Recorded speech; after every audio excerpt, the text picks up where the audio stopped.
Fala pessoal, beleza? Hoje dia 5 de maio, quarta-feira. Bora para mais um fechamento de mercado aí para vocês, começando primeiramente pelo índice e depois passando para o dólar.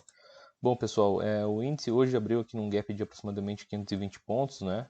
E ele já abriu dentro de uma região bem importante em relação ao dia anterior.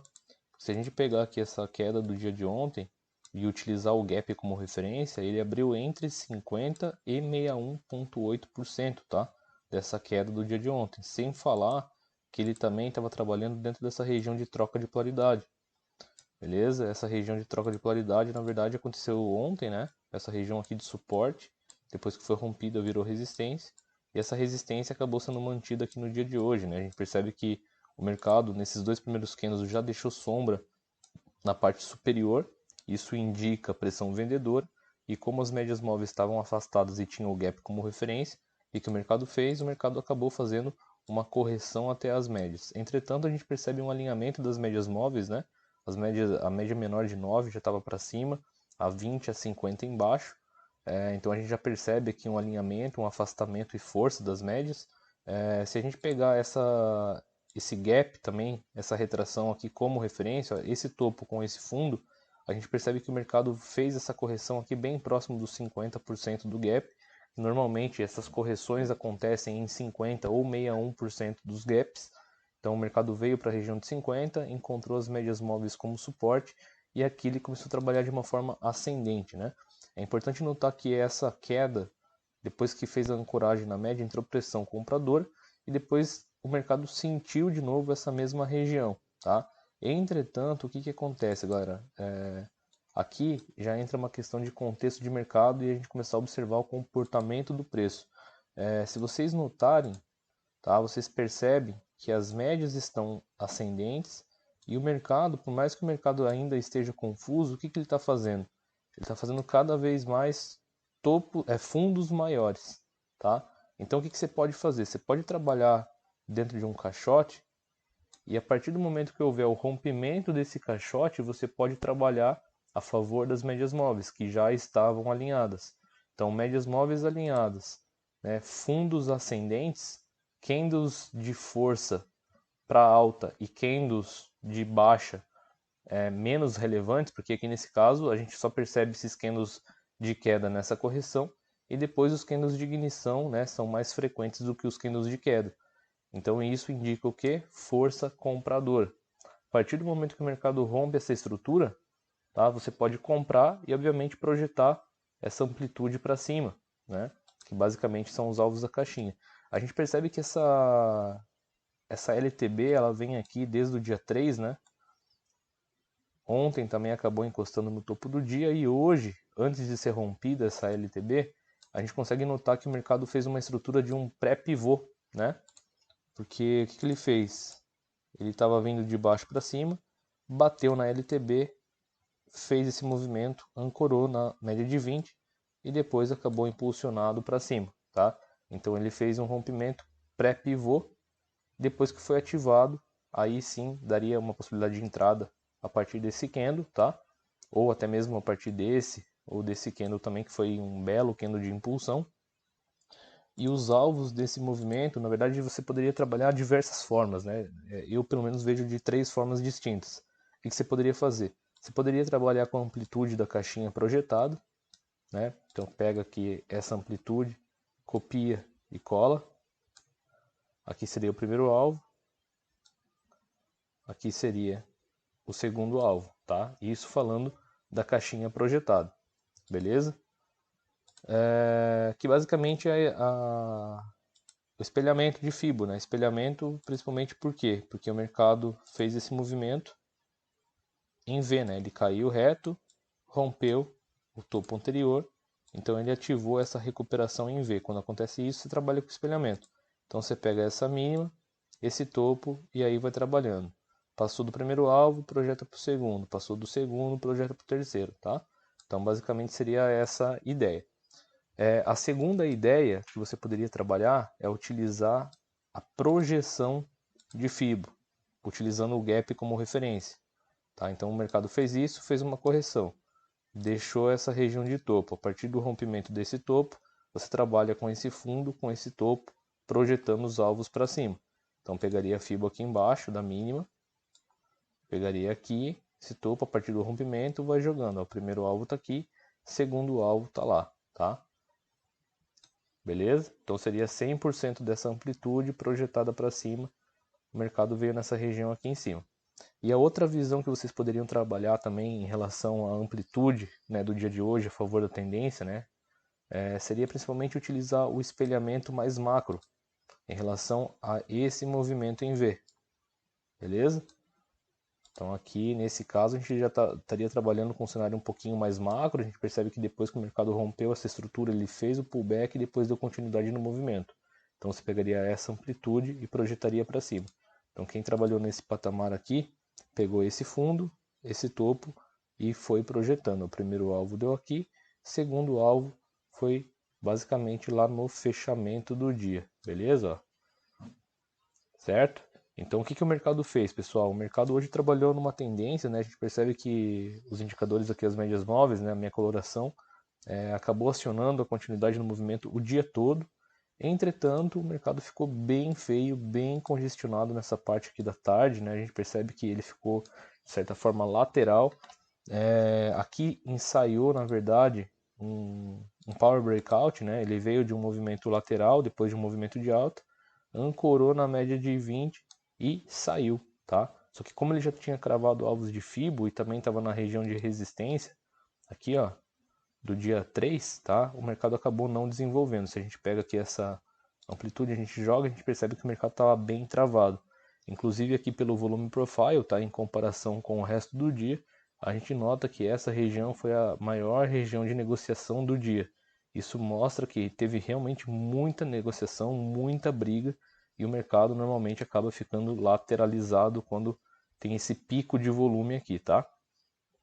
Então, as melhores oportunidades do dia, ao meu ver, aí, em relação ao índice, tá? Ela se deu a partir desse candle, quando o mercado pivotou e ancorou na média e saiu nesse candle, né? Saiu dessa VWAP semanal também, e nesse candle.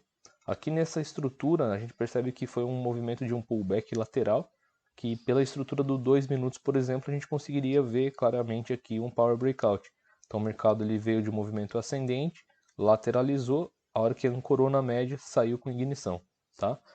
Então, ao meu ver, essas foram as 3 melhores oportunidades aí no índice. E aqui, infelizmente, foi uma região aí bem ruim para ser operada. Provavelmente quem operou aqui acabou tomando loss, né? Teve dificuldade porque o mercado basicamente pegou a tendência e depois acumulou, beleza? Então essa foi a minha visão aí no índice do dia de hoje. E em relação ao dólar, pessoal, o dólar aconteceu exatamente o mesmo cenário do índice, só que é o oposto, né? O dólar trabalhou numa tendência clara de queda, e mais importante do que trabalhar olhando apenas no dia, é aquilo que eu falo para vocês, não olhar apenas a árvore, né? E sim a floresta. A gente percebe que o dólar já estava trabalhando em escadinha, né, esses dias. Então, logo nos primeiros candles do dia aqui, ó, a hora que ele abriu, a gente percebe uma pressão vendedora, ele tentou subir, brigou na região da VWAP semanal e acabou caindo. Então, o que ele fez? Ele deixou um topo menor que o topo do dia anterior, tá? E a hora que ele perdeu essa região de fundo, pessoal, ele ativou o pivô de baixa, certo? Aqui a gente tem 2 topos menores. Vamos lá, esse topo do dia, então 2 topos menores. E aí o que ele fez? Ele trabalhou nessa estruturação, deixou um fundo, subiu, deixou um topo menor e rompeu. Quando rompeu, ativou o pivô. Só que perceba que esse candle que ativou esse pivô foi um candle de ignição muito forte, né? Inclusive um candle muito extenso, de 21 pontos aproximadamente. Então, claro que pelo fato de estar afastado das médias, você fica até desconfortável, né?